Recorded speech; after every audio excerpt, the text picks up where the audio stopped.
Hello, Sabrina here from Cakes by Sabrina, and this is going to be the Granny Top Tutorial Beanie.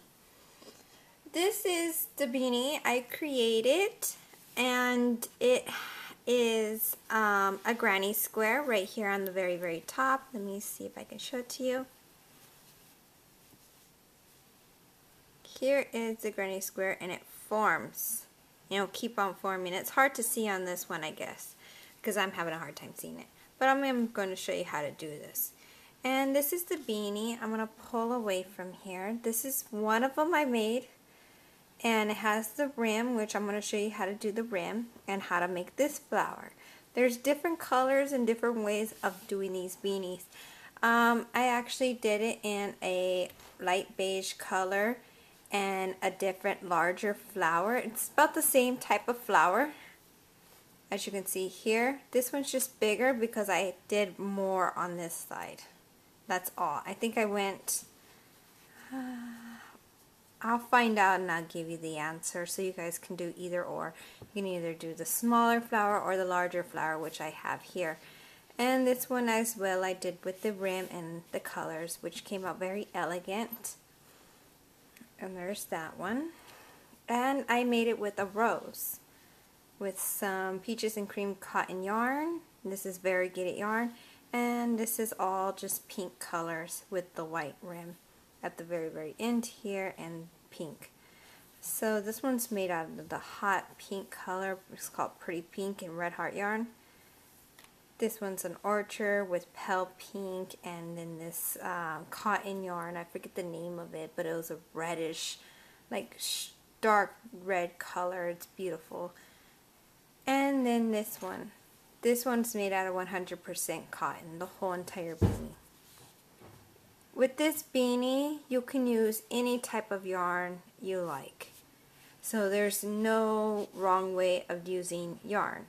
Right now, for this tutorial, I have a lot of scrap, like those different kinds of yarn. So I'm going to just mix it up. And this is like leftover of this color right here from the bottom of the beanie. Then I have some cotton, which I'm going to make the beanie with, the top of the beanie. This very top here, this is what we're going to start with. And this is an orange peaches and cream cotton yarn. Then I have some white, and this is pretty much wool mixed fiber type of yarn. This is a very cheap brand of yarn. It's Gaia. I got it from Big Lots, and I actually like this color. I'll be making a leaf with this one and adding it to the side just like the way I have it here. See? The same yarn, and I'll be making a leaf with the flower. And then this is the Gaia, the same kind of name brand yarn as this one. This doesn't tell you exactly what kind of yarn it is. It's very cheap yarn, as you can see here. It's $1 yarn, but it's very nice yarn, as this one is very sparklet, and I thought they go good with each other. See, look at that. I love those colors together. All these beautiful colors. Look at that.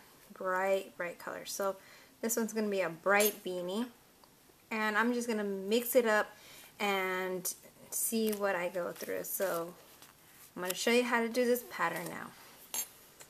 So what we're going to need here is a H hook. This is a 5mm hook, and this is just a regular metal hook. I can't find my bamboo ones. You are going to need a campus needle to sew in your ends, and I cannot find, oh, here it is, and it's actually threaded. This is just to sew in your loose ends. That's about it. And to sew on the flower.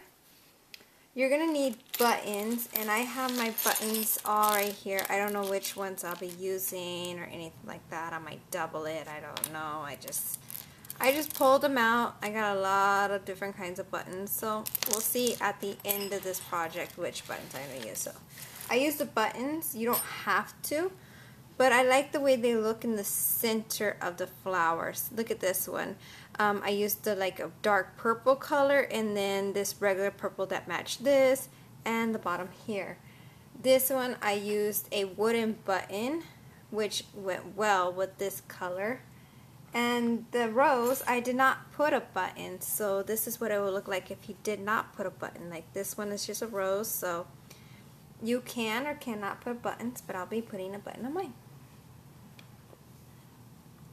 So let's get started. I'm going to move that pin out of the way and get my crocheting on. I'm going to start with this one, and when using the yarn, try to unravel it as much as possible, because I always have trouble unraveling my yarn during the video and everything like that. So we're going to do a slip knot. What I like to do is I hold these two fingers down just to hold the yarn, not too tight, but just to hold it down a little bit. I wrap it around my two fingers and then wrap it again and tuck it under the back part of my fingers. And I'm going to pull that out like making a knot. Put my hook in, pull snug, not like tight. You don't want this really tight. And I wrap the yarn around, pull through, and there's my first slip knot. So what we're going to do is chain up 4. 1, 2, 3, and 4. See that? 1, 2, 3, 4. So with the first chain that we made, we are going to bring our hook in and slip stitch them together.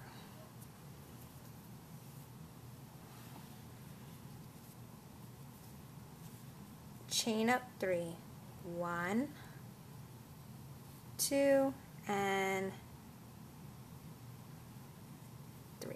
There we go. Now in the center of that little circle that we just formed, this one right here, we are going to do 11 double crochets all in there.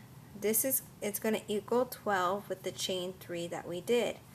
So here we are, wrap the yarn around, go into that center, pull through, wrap the yarn around, pull through 2, wrap the yarn around, and pull through 2.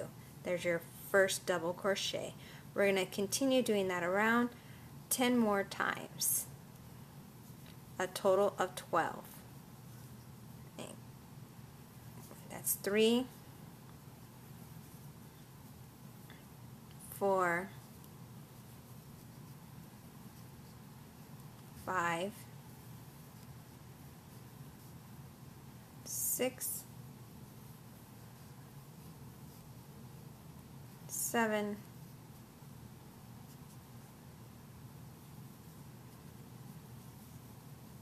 8,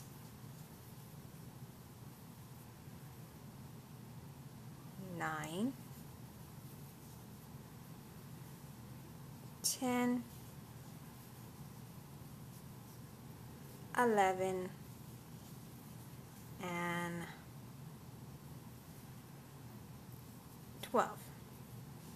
We're going to slip stitch in our first chain 3 at the very end, top of here.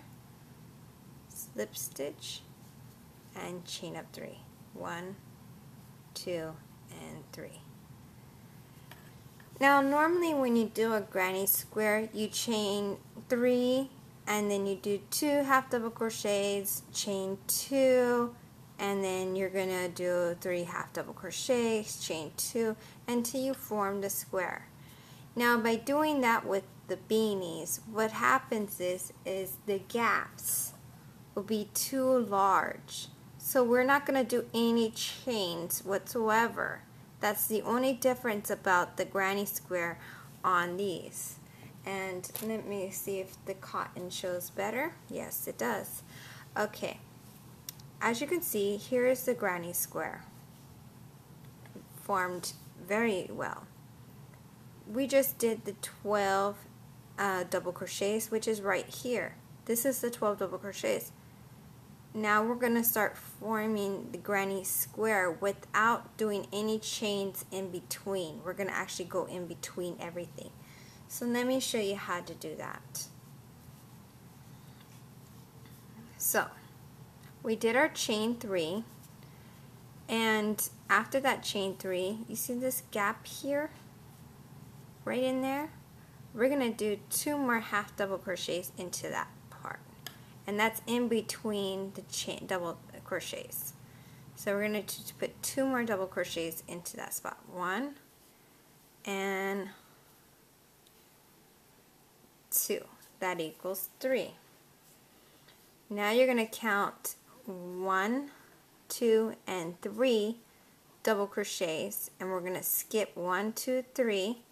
Don't worry about chains up here. We're going to just count the double crochets, these right here. So we're going to move along, and we're going to go into the next space right here and put 3 double crochets. Actually, wait, no we're not. Sorry, don't want to mess you up. Okay. We're going to put 3 more double crochets into this space. It will equal 6. So let's do that. Put 4, that's 4 now, and 5, 6. Okay, so 1, 2, 3, 4, 5, 6, and that equals, you counting the chain 3 that we did too, so that equals 6. Now we skip 3, 1, 2, 3, move along to the next side and put 6 double crochets. 1, 2, 3,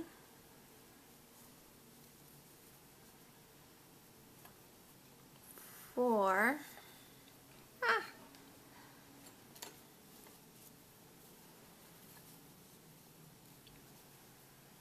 5, 6. Okay, we're going to skip 3 more. 1, 2, and 3. Move to the next space right here where my finger's at, and we're going to put another 6 into that space. 6 double crochets. 1,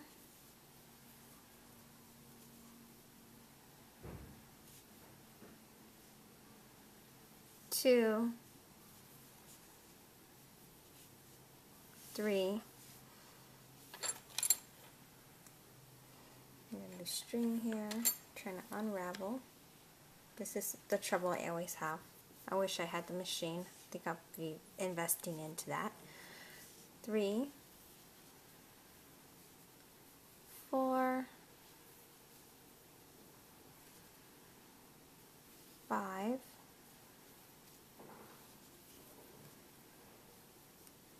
6. So now we're going to skip 3 again. That's 1, 2, 3. Move along to the next space right here and put 6 half double crochets. I mean double crochets, not half, double crochets. 1 double crochet, 2,